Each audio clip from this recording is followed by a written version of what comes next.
VCs justify multi-billion-dollar valuations for companies with no cash flow. Do you think venture capital is in a growing bubble? Let's see. I'm not sure that there are multi-billion-dollar value companies that have no cash flow, right? But that maybe are not profitable yet. Snapchat may be pretty close. It's 10 billion. It's not clear how much they're making. So there aren't many, but there are certainly a few, and if you define cash flow as profits, there probably are quite a few that are not profitable. So there's some that have, there are quite a few that have no profits. There are a few that probably don't even have any revenues. I think that. Well, look, I think the sort of the financial math answer to this is that the value of a company is equal to its discounted future cash flows.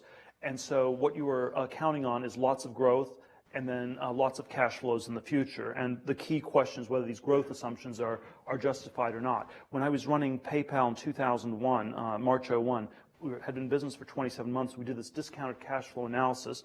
And because it was going to grow a lot in the future, even when you discount the future, most of the value exists very far in the future. And we concluded that 3/4 of the value of the company as of 2001 came from cash flows in years 2011 and beyond, which is very counterintuitive because you always think it's all right in the present. But the faster a company's growing, the more its value is actually in the distant future. It's companies that are not growing or shrinking where the value is all in the present. So if you have a business that's shrinking, it's like a widget factory that's going out of business, then all the values in the next 3-4 years, you're going to try to get a little bit of money before it's out of business.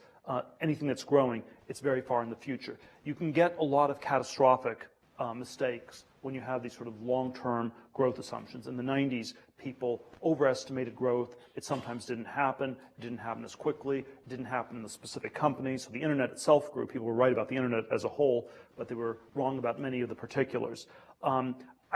I tend to think we're not in a bubble like the late 90s, even though there are certainly things one can point to that seem very fully valued. I think you only get bubbles when the public is involved. A bubble is a psychosocial phenomenon.